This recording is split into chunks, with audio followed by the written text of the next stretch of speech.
Hello, happy Frequency and Flow Friday. This space is devoted to helping you raise your frequency so you can live in optimal flow. And I'd love to be here with you, especially after this really big lunar eclipse that we just had. It was so much around healing, emotional healing, release, security, long-term goals. There's so much that's happening, so much going on. If you're an Embody One member, definitely tune into the energy of the container and the call that we had at the beginning of the week. You can still be in the energy of it. So go ahead and choose position 1, 2, or 3 as you're thinking about this past week, how it all went, and then thinking about what's coming forward. And even now, we're in this awesome waning gibbous moon. It is in Taurus.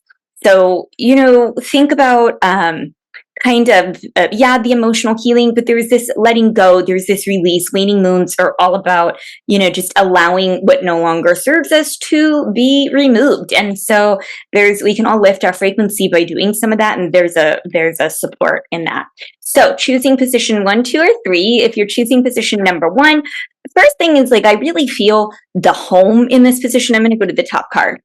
Signs, but I feel the home in this position, maybe the importance of grounding and stability and really getting grounded wherever that needs to be for you. Paying attention to signs. If you're in Embody One and you're an Embody One member, you're really going to love this as we journey through the Vision Quest this month. So, we always receive signs. So paying attention to those signs, I think, is really important and helpful. This phase that we're in specifically, it's really emphasizing the importance of reassessing our sources of stability and security. And that's what I go to when I'm looking at this, like the dog that's on her lap, and just really reflecting on what's providing you with a solid foundation in your life, whether that's financial, emotional, physical, and consider how you can reinforce or realign these aspects. So open your heart to hear, and open your heart to be present, be grounded, pay attention to your home, and know that you're always receiving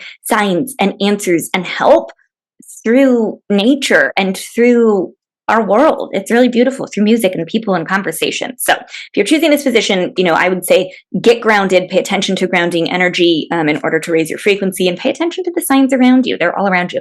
If you're choosing position number 2, okay, first thing in this position, I'm feeling this sort of floatiness that's kind of make sure that you are being realistic. If you're having sort of being in this imagination station or fantasy world, they'll be there, but then also remember the importance of coming back. Sometimes we want to go more fantasy or imaginative or visualization, or we like to break down the signs from spirit, or what does this mean? And this means this, because then we don't have to deal with what's going on somewhere else. And the message here is, in order to raise your frequency, let go of some of that emotional release, or let go of some of the things that aren't serving, so that you can cook up something new. So as the moon wanes right now, it's really an ideal time to, focus on what no longer serves you. And that can be anything. That could be outdated habits, possessions, elements that cover you in energy that you don't want. And then we cook up new energy. The stove card, it literally says, cook up something delightful and sprinkle love on everything you do. It's also a nudge to clean your stove. But yeah, thinking about what can I release so that I can create something new. And I would even go as just so far to say, tune into your habits in the kitchen and around food, and organizing your kitchen and organizing your life so that you can, make better choices, but come back down to reality as well.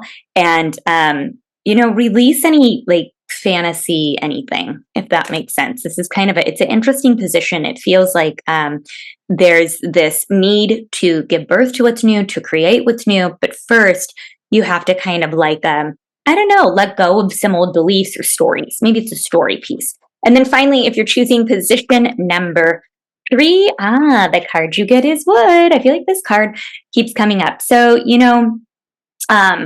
Taurus, and we're in this waning moon, this waning phase in Taurus. It is really deeply connected to values and priorities. And I'm going here as I'm kind of looking to her hands that are on her heart, like what is important to her, what is on her heart, what she values.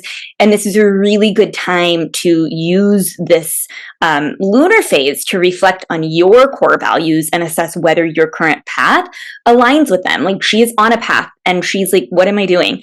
Adjust your goals and actions to better align with what truly matters to you. You know, I really go to her hands on her heart. And the whole point of this card with wood, it's like we grow through anger. We love through miscommunication.